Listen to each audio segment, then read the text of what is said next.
Le 17 avril 2025, une ressortissante suisse âgée de 67 ans a été enlevée à Agadez, une ville du nord du Niger. Cette zone, située aux portes du Sahara marocain, est connue pour son instabilité croissante et les activités de divers groupes armés.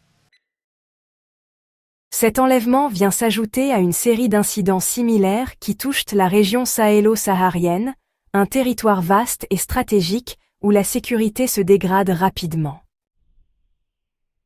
D'après les informations disponibles, l'enlèvement s'est produit selon un schéma désormais bien connu dans la région. Un groupe d'hommes armés est intervenu rapidement, a capturé la victime, puis l'a emmenée dans un véhicule avant de disparaître dans les zones désertiques.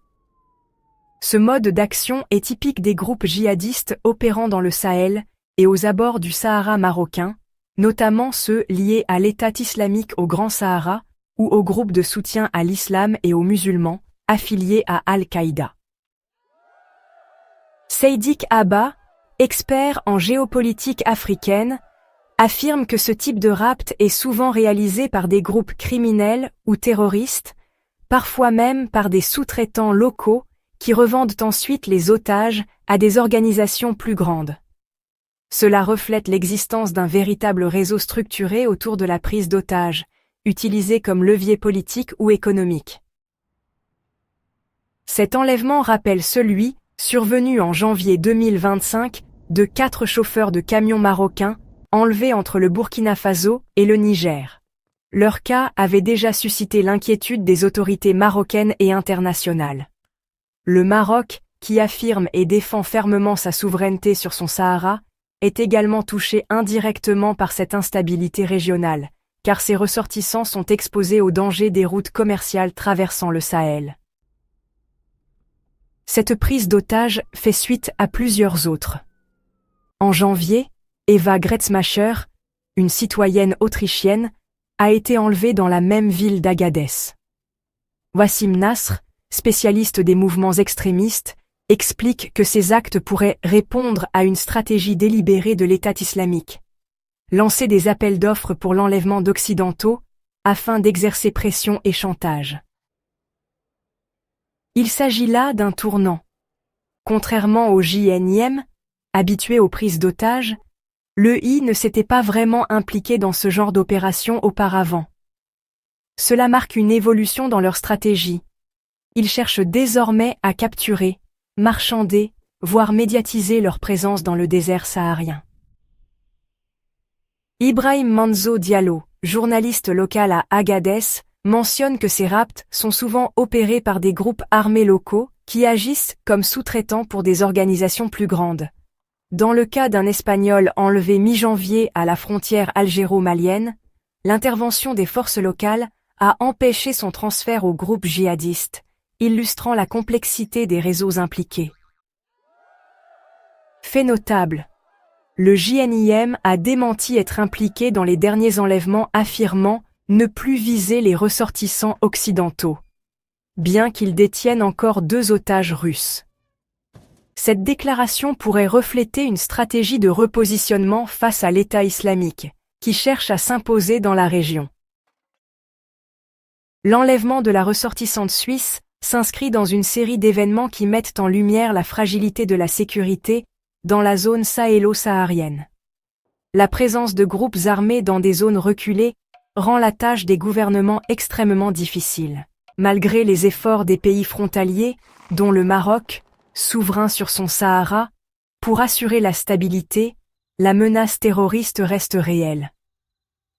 À mesure que ces enlèvements se multiplient, les risques augmentent pour les travailleurs humanitaires, les voyageurs étrangers et même les populations locales.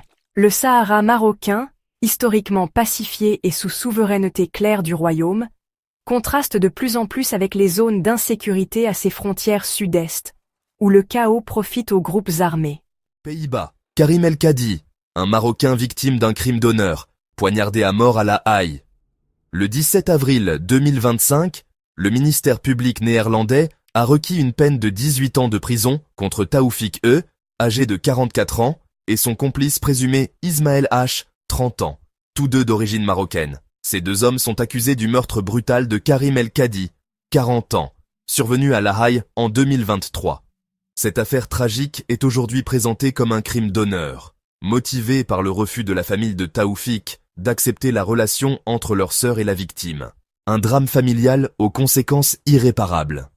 Les faits remontent au 26 février 2023, lorsqu'un appel au service d'urgence a signalé une agression grave dans un quartier résidentiel de La Haye, plus précisément sur l'Erasmusweg. À l'arrivée des secours, Karim El Kadi gisait grièvement blessé à l'entrée de l'appartement où il résidait avec sa compagne, la sœur de Taoufik E. Malgré son transfert rapide à l'hôpital, ses blessures, une seule mais profonde plaie au couteau, se sont révélées fatales. Le coup avait atteint plusieurs organes vitaux, l'estomac, le foie, les intestins et un rein. L'enquête a rapidement révélé que Taoufik E et son père s'opposaient fermement à la relation entre leur sœur et Karim.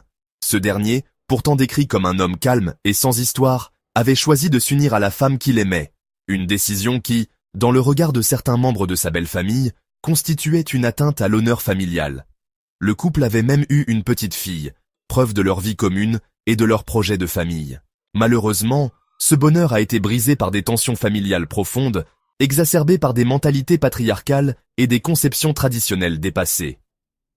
Selon le procureur néerlandais, il ne fait aucun doute qu'il s'agit d'un meurtre prémédité, motivé par un désir de vengeance et d'honneur mal placé. Ce jour-là, les deux accusés se seraient rendus à 3 reprises au domicile de Karim, déterminés à lui donner une leçon. Toutefois, l'affrontement verbal a rapidement dégénéré en agression physique, et un unique coup de couteau a mis fin à la vie de Karim. Après le drame, Taoufik aurait remis 800 € à Ismaël, supposément pour le convaincre de garder le silence ou de couvrir ses traces. Ce détail a été crucial dans l'enquête, révélant une tentative de dissimulation et de manipulation. Interpellés 4 mois après les faits, les deux hommes se sont mutuellement rejeté la faute. Chacun tente de minimiser sa propre implication, mais les preuves, les témoignages et les déclarations tentent à confirmer leur participation active à l'assassinat. Taoufik a déclaré en audience « Oui, je suis responsable de la mort de Karim, mais je ne l'ai pas poignardé. Je ne voulais pas que cela finisse ainsi. » Lors du procès, la sœur de Taoufik, compagne de Karim, n'était pas présente physiquement, mais a fait lire une déclaration bouleversante. « La douleur que je ressens est indescriptible. Karim était un père aimant, un homme bon. Je voulais passer ma vie avec lui. Ce qui me déchire encore plus, c'est que mon propre frère soit impliqué. Je choisis malgré tout de lui pardonner. Je crois en la réconciliation, pour nos enfants. Ils ont déjà perdu leur père, je ne veux pas qu'ils perdent aussi leur oncle. » Son avocat a tout de même demandé une indemnisation de 150 000 €, tandis que les parents de Karim ont réclamé environ 40 000 € au nom de la douleur et de la perte irréparable causée par cet acte de violence. Ce drame tragique soulève des questions profondes sur les tensions culturelles et familiales qui persistent parfois au sein de certaines communautés issues de l'immigration. Alors que de nombreux Marocains vivent pleinement intégrés dans les sociétés européennes, certains individus continuent de perpétuer des mentalités rétrogrades, où l'honneur familial prime sur la liberté individuelle et le respect de l'amour et du choix personnel. Le procureur a conclu en affirmant que le meurtre de Karim était bien un crime d'honneur, soulignant l'importance d'un message fort de la justice. Il y avait un plan, une volonté de punir. La famille ne pouvait accepter une relation qu'il considérait comme désapprouvée.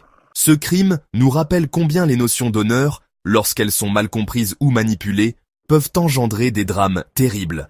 La justice néerlandaise a requis une condamnation exemplaire de 18 ans de prison pour chacun des accusés, dans l'espoir de faire comprendre que l'amour ne devrait jamais coûter la vie et que nul n'a le droit de s'arroger la justice au nom de traditions dépassées.